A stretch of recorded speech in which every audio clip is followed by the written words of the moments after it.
from about 15 years on up, a great deal of my thoughts were basically unshareable. We are all evil in some form or another. Yes, I am not 100%, but I am evil. My mother was a sick, angry, hungry, and very sad woman. I hated her, but I wanted to love my mother. This is Serial Killing, a podcast. Hello again, and welcome to Serial Killing, a podcast. My name is Alyssa Carroll, and I am the host and the creator of @serial_killing on Instagram, where we go through the life stories of serial killers to see if we might catch a glimpse of why they displayed their famous, vile, and disturbing behaviors. As always, special thanks to some of my patrons: Katerina, Robert, Florence, Teresa, Sarah, Sophie, Nanette, 2 Emmas, Emily, Wannabe Sleuth, Gabrielle, Galen, Cassandra, Bree, David, Judy, and John. Thank you so much. Today's podcast is going to be on Harvey Glatman. Now, this one's going to come with my now infamous disclaimer, because it's going to get into some deeply sexually aggressive and disturbing themes and situations that, if you are easily triggered, will be disturbing. I'm not joking even a little bit. So listener discretion is highly advised. If you decide to skip this one, that's fine. No harm, no foul. We'll still be friends. Harvey Murray Glatman was born on December 19th, 1927 in the Bronx, New York. So let's get into some history for that time. In the United States, the Holland Tunnel under the Hudson River opened, connecting New York City to Jersey. Charles Lindbergh flew the Spirit of St. Louis across the Atlantic, non-stop solo from New York City to Paris, which was the first solo transatlantic flight. Henry Ford revealed the Ford Motor Company's newest vehicle, the Model A, in 1927. All production for the Model T ended, and work began on Mount Rushmore, which, if you aren't familiar, is a sculpture of 4 U.S. presidents carved into a mountain: George Washington, Thomas Jefferson, Theodore Roosevelt, and Abraham Lincoln. In China, an earthquake measuring 8.6 on the Richter scale struck, killing over 200,000 people, making it one of the 10 most deadly earthquakes in history. In Canada, the official ceremony for the opening of the Peace Bridge connecting Canada to the U.S. happened this year. It was located just a few miles away from Niagara Falls. In Russia, Leon Trotsky was expelled from the Communist Party and Joseph Stalin took control. After Trotsky was deported from the Soviet Union and taken to Mexico, he wrote a number of books while in exile criticizing Stalinism. Trotsky was then assassinated by a Soviet agent 13 years later. Flapper girls were a big thing at this time. The first transatlantic telephone call from New York City to London was successful, and Pan Am Airways was formed. The color television was invented in Scotland, and Pope Benedict XVI was born this year as well. So this was the atmosphere that Harvey was born into. His parents were Albert Glatman and Ophelia Gold. Albert was born in New York City in 1890, the son of Jewish immigrants. There isn't much information about his life other than his family moved to the Bronx and he worked in the clothing trade. When he was 35 years old, he was working more in ladies' hats as well as being employed as a secretary for the Instructo Millinery Supply Company. Within his first year at the company, he met the love of his life as she too worked there. Ophelia was born in Warsaw, Poland in 1888. She and her family immigrated to the United States at some point and were living in one of the boroughs in New York as well. When she met Albert, she was 37 years old and considered to be a, quote, old maid. during those days. The book, quote, Rope, The Twisted Life and Crimes of Harvey Glatman, stated that she was flattered and thrilled to be asked out on a date by Albert. They instantly knew that they were a good match, and they married quickly. It is said that Albert was frugal with money and had tirelessly saved. He and Ophelia decided to open a small stationery store around the time that Ophelia found out she was pregnant. She would later say that she gave birth to a healthy, happy, and normal baby boy. And while he was still a baby, the family moved out to Denver, Colorado, but it wasn't to be for long as they moved back to the Bronx shortly after. So when Harvey was 3 to 4 years old, Ophelia began to notice some very troubling behaviors in her young son. Being just a toddler, he was found to have tied a string around his penis, tied the other end to a drawer, and then leaned back against the string, pulling at his own genitalia. Now, most very small boys will grab at their penis and stretch it and pull on it for a while because, quite frankly, it's there and there is sensation. But his mother was shocked when she first found him doing that, but then she decided to blow it off.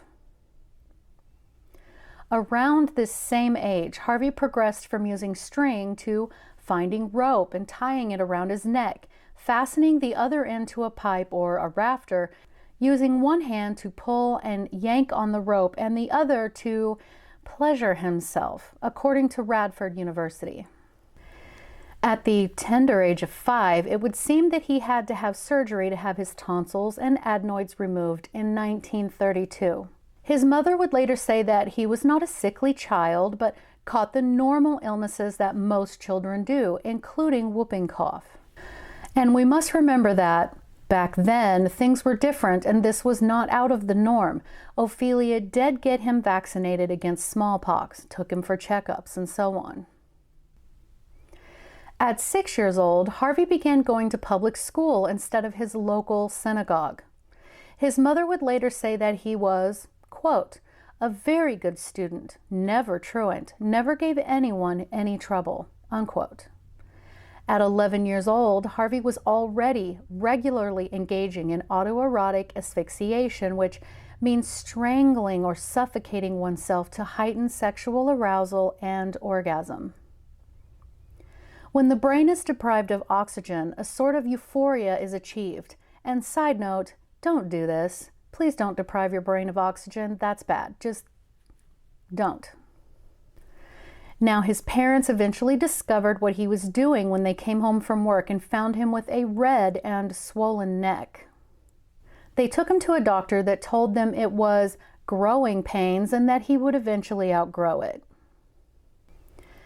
This would also be around the time that the family left New York and moved back to Denver, Colorado, and in with Ophelia's sister, Rosalie, for a short time. New York was becoming a bit of a hostile place for the Jewish community, and the Great Depression was taking its toll on everyone. Albert and Ophelia were working 90 hours a week and were mentally and physically exhausted. A change of pace and scenery was in order. And as far as parenting types, Ophelia was the more lenient parent. She was indulgent and soft. Albert was very hands-on and he loved his son, but was described as quite strict and somewhat disapproving.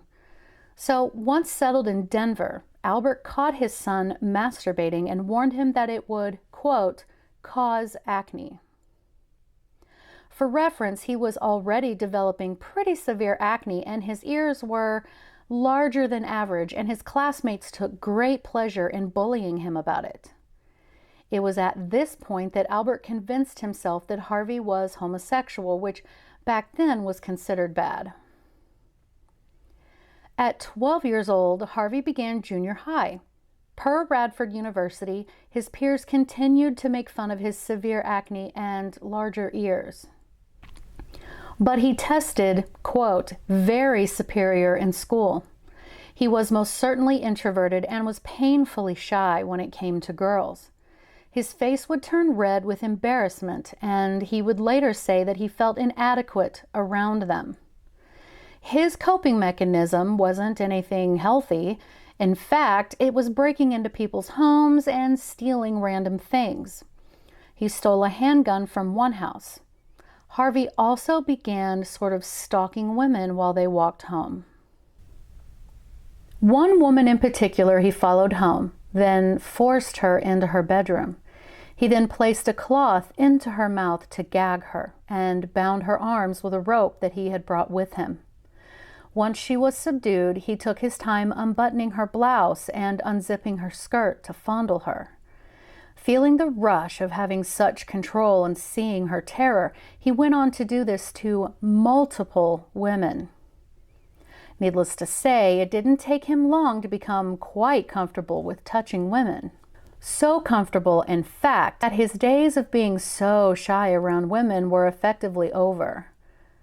He would be verbally and physically aggressive with women that he crossed paths with in public. By the time he entered high school, he was holding women at gunpoint with a stolen gun, binding and gagging them, putting his hands on them while he pleasured himself, making them watch. In school, he stated that he had planned on attending college and wanted to study either aviation or mining engineering. He had been a Boy Scout and had a love of photography. On weekends, he worked as a delivery boy and really enjoyed his band class. And then he also began playing bondage games with himself. He tied a rope around his neck, got into the bathtub, and choked himself. He went into the family's attic and attempted to hang himself from the rafters. Again, his parents took him to a psychiatrist where they assured the worried couple that it was just a phase and prescribed him pills, though I couldn't find out what exactly they prescribed him.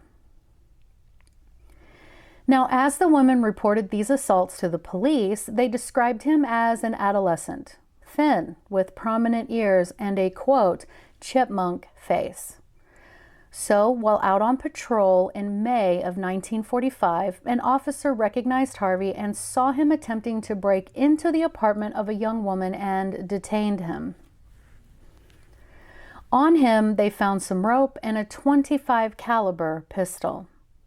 He was arrested and charged with first-degree burglary, and his mother bailed him out. Not even a month later, he saw a woman standing at a street corner in Boulder. He pulled out his gun and told her to come with him and to not make a sound. She did as instructed, and he forced her into his car. Harvey then drove to Sunshine Canyon, which was west of town, and found a secluded spot to stop. He then used some rope and tied her hands together. He produced some cloth that he gagged her with, and then what happened next is sort of vague. Sources say he laid beside her all night. Apparently, he fondled her, but he did not rape her. Early in the morning, he took her home and she immediately called the police to file a report. At the police station, she was shown several mugshots where she quickly and easily identified Harvey. He was arrested again, and this time missing his high school graduation. And this was his childhood. Quite frankly, I don't even know where to begin. His parents seemed like normal people, or rather what we would label as normal. Both married a bit later in life by the standards of their day, in their mid and later 30s. Both worked hard and created a small business together and seemed to survive considering it was during the Great Depression. They just had the one child, and there was no abuse or neglect in the home reported. His mother was soft, tolerating more than what most mothers would back then, but I'd say she was pretty average to today's standards. His father was indeed attentive, but did not approve of how his wife coddled their child, but again, pretty typical. Another typical thing is little boys playing with themselves. What is borderline abnormal is tying a string to it, the other end to a dresser, and leaning back as far as he could stand the pain, and enjoying that pain at 4 years old. By the age of 6, he was engaging in autoerotic asphyxiation, choking himself while masturbating. According to that book, Rope, which I will leave a link to in the notes, we can compare Harvey's early years with FBI statistics on childhood development. They studied 36 convicted sex killers, which included 29 with multiple victims. Quote, 72% had negative relationships with male caregiver figures. 73% of the killers had endured sexually stressful events in childhood with significant results. 82% practiced compulsive masturbation prior to adolescence. 79% indulged in unspecified autoerotic practices. 72% nurtured fetishes, and 71% enjoyed childhood voyeurism. The fact that Harvey was but an older toddler when he began to fit this profile, other than the voyeurism, is really something to think about.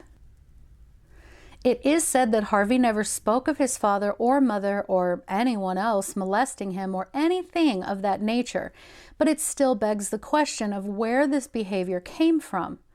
What, quote, sexually stressful events in his beginning years pushed him to perform genital ligation and self-inflicted pain? It is important to note that this behavior is actually very common among victims of early childhood sexual abuse. But again, he never named any perpetrator, and for whatever reason, his later psychiatrist didn't bother to even ask him specifically. And many teens are shy and a bit fearful of interactions with people that they are attracted to, even to the degree that Harvey is not out of the norm.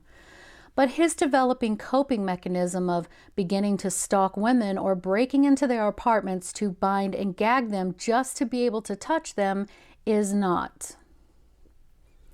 The doctors that his parents took him to, seeking help for their child that they knew was deeply disturbed, was met with indifference. Telling them that he would grow out of it and prescribing pills was obviously not the answer and extremely irresponsible. And I really wish I knew what they had prescribed him. But let's get back into the story. With Harvey in prison and then sent to the Colorado Psychiatric Hospital, he was evaluated by psychiatrist Dr. J.P. Hilton. And here is what he noted. It's kind of long. Quote, Harvey Glatman first came to see me in August of 1945 at the age of 17. At that time, he had a history of having bruised his neck by tying a rope around it.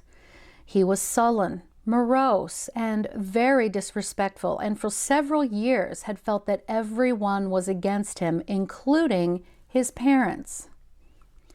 He had been shy with girls prior to the past year when his attitude changed completely and he became aggressive with women.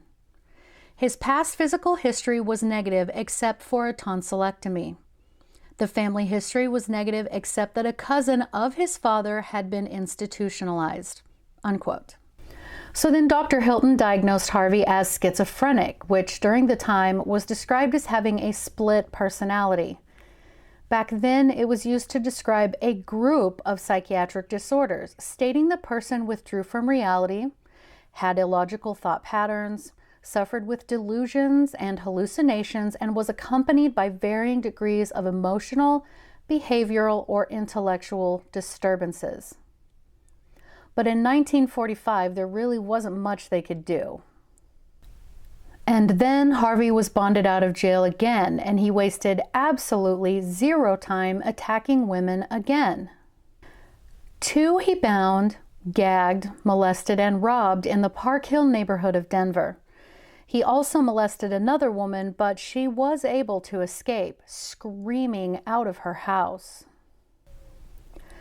This led to him being arrested yet again and was housed in the Denver County Jail. He was then court-ordered to go back to the psychiatric hospital for about a week. The court then released his bond, dropped the charges for the Park Hill assaults, and in November of 1945, Harvey pleaded guilty to one of his assaults. Dr. Hilton was his only defense witness, and he recommended insulin shock treatments.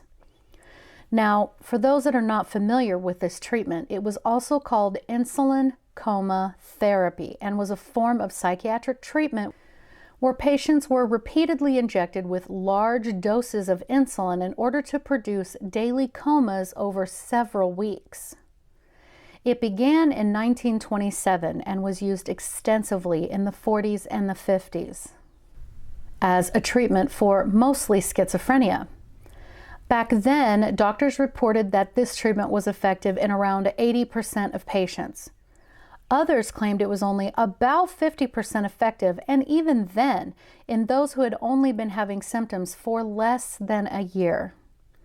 And if brain damage occurred during this treatment, well, they stated it was still a therapeutic improvement because they showed, quote, loss of tension and hostility. Then in December, he was seen by another doctor who diagnosed him with psychoneurosis, compulsive or anxiety type with depression, no evidence of schizophrenia. He then spent his 18th birthday behind bars. A physical examination while in prison with that doctor stated, quote, a well-developed and well-nourished male of 18, of athletic habitus. The hair is closely clipped. Features are Jewish, rather coarse. Teeth show good hygiene. Pharynx is negative. Heart and lungs normal. Blood pressure 115/75. Respiratory, gastrointestinal, and genitourinary systems negative. Neurological examination negative. He is a pleasant appearing, somewhat embarrassed and shy boy who has been a model inmate in the prison and has been made a trustee. He is cooperative and attentive during examination. His reaction time is prompt.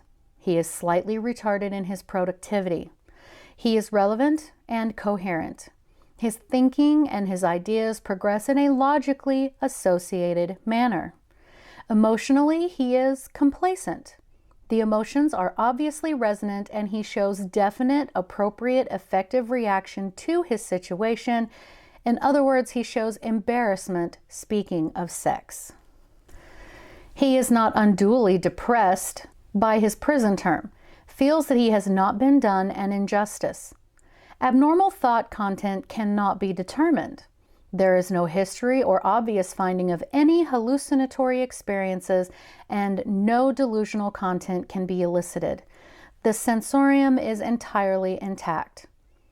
His counting and calculation, general knowledge are consistent with his high school education.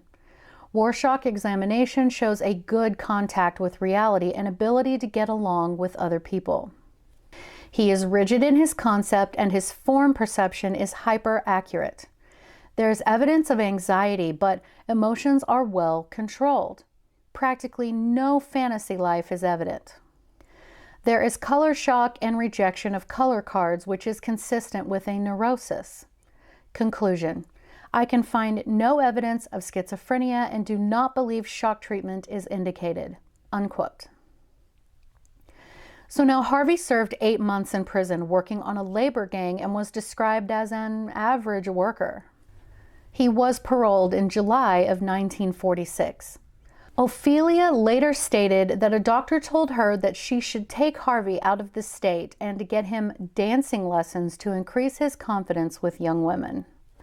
Harvey expressed to his mother that, he'd like to get out of Colorado, so she took him back to New York and they settled in Yonkers, and he was able to behave himself for a whole month.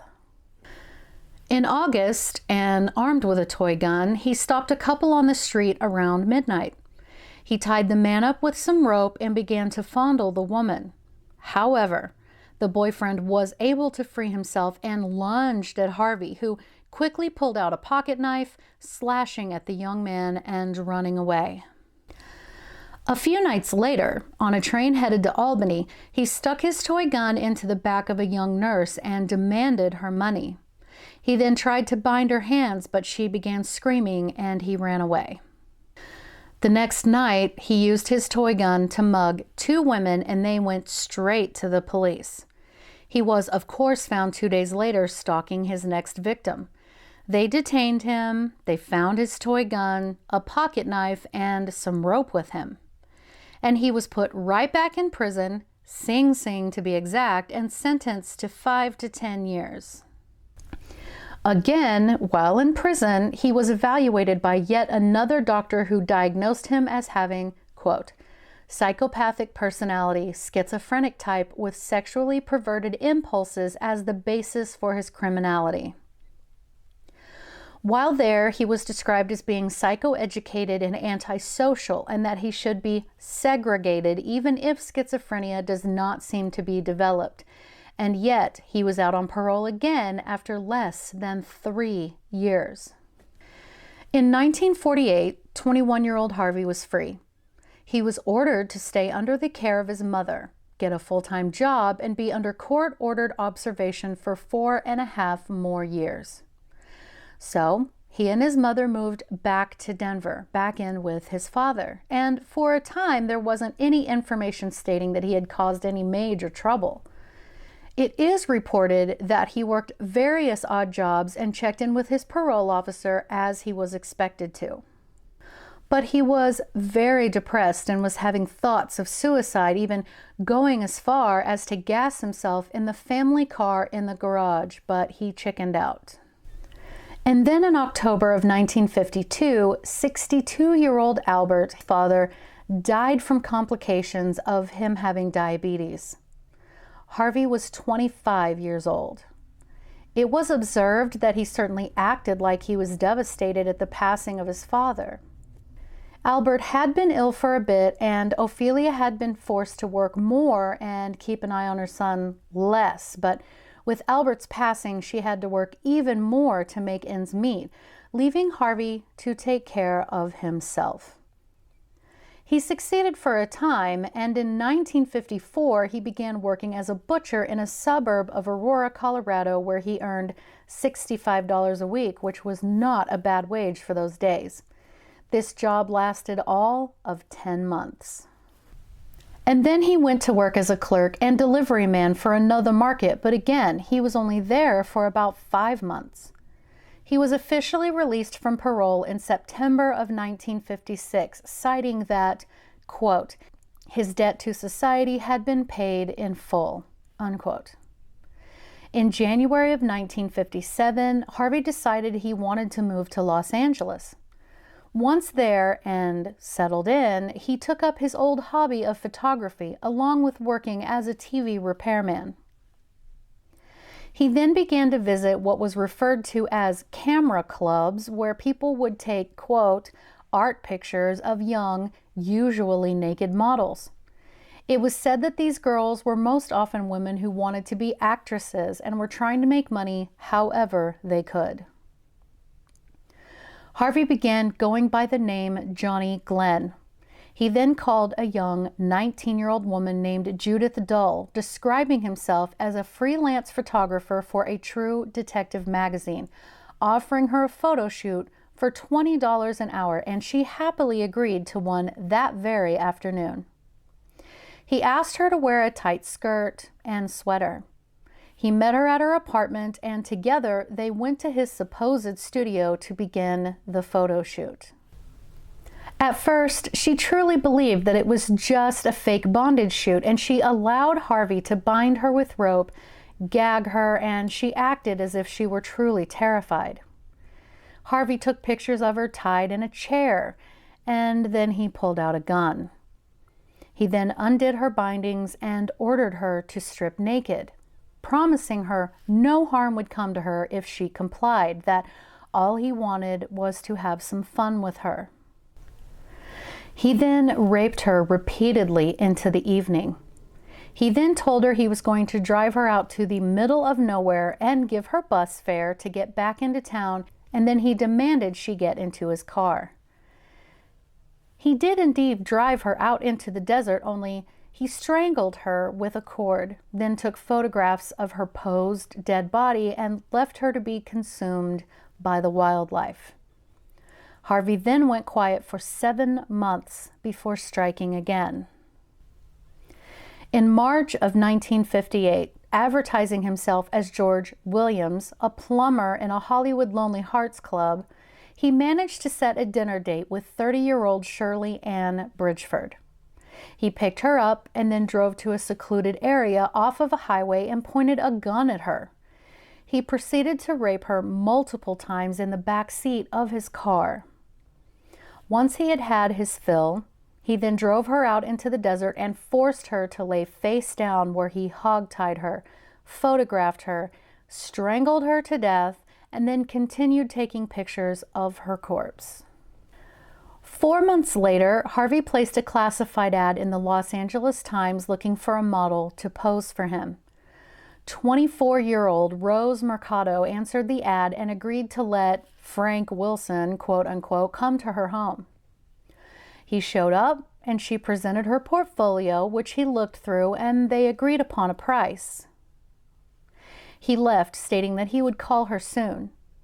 But the next night, he broke into her apartment, held her at gunpoint, and raped her, then drove her out to the desert, where he did the same to her he had done to the previous two. Then, in late October, he created a fake modeling agency, and 28-year-old Lorraine Vigil agreed to pose for him at his fake studio. They hopped into his car, where he drove, and then pulled over to the side of the road. He pulled out his gun and began to tie her up. She fought viciously and managed to somehow get Harvey to drop the gun, whereas she jumped from the car, with Harvey still trying to subdue her. Miraculously, 2 policemen out on patrol happened to notice the scuffle and Lorraine escaping the car, and they immediately pulled over to investigate. Harvey was then and there immediately arrested. So when he was questioned about the other victims, he confessed that he had killed them and that the photographs he took of them, both alive and dead, were in a toolbox he kept, which was found, and those pictures are but a Google search away. He led investigators to the sites where the bodies could be found and recovered, and was then taken to the San Diego County Courthouse. The media dubbed him the Lonely Hearts Killer or the Glamour Girl Slayer. His trial lasted all of 3 days in December of 1958. The judge stated, quote, "Some crimes are so revolting that there is only one penalty that can be imposed, and that is the death penalty," unquote. 69-year-old Ophelia argued that her son was terribly sick and did not deserve the death penalty. The court-appointed doctor determined that Harvey had no psychosis and knew right from wrong. He was sentenced to death in San Quentin's gas chamber. Harvey agreed that it was, quote, "better this way," according to an article the Harold Schechter wrote for the Yale Review. Side note, a lot of you ask me where I get a lot of my information, and Harold is an excellent source. He is a most excellent source, actually. I mean, like, the true crime crush is real. Harvey asked the warden specifically that there be no attempt to save his life. He was executed in September of 1959 by inhaling cyanide and was dead within 12 minutes. He was later labeled a sociopath driven by sexual sadism to commit repeated acts of ritualized homicide. So tell me, guys, do you think he was born to kill? Conditioned to kill? And while there's no evidence that he was sexually assaulted or molested as a small child, I find it very hard to believe that something didn't happen to him. I truly feel that he must have experienced something in order to begin displaying the behaviors that he did at such a very young age. But if not one of his parents, then who? I'm afraid we're not ever going to know the answer. But tell me, guys, what do you think? Leave me a comment below if you're watching, or you can DM me on Instagram at serial_killing. You can email me at serialkillinginstagram@gmail.com. And as always, thank you for listening, because I know you could be listening to anyone else, but you chose me. And to this day, I'm still humbled. Thank you so much. Have a great day.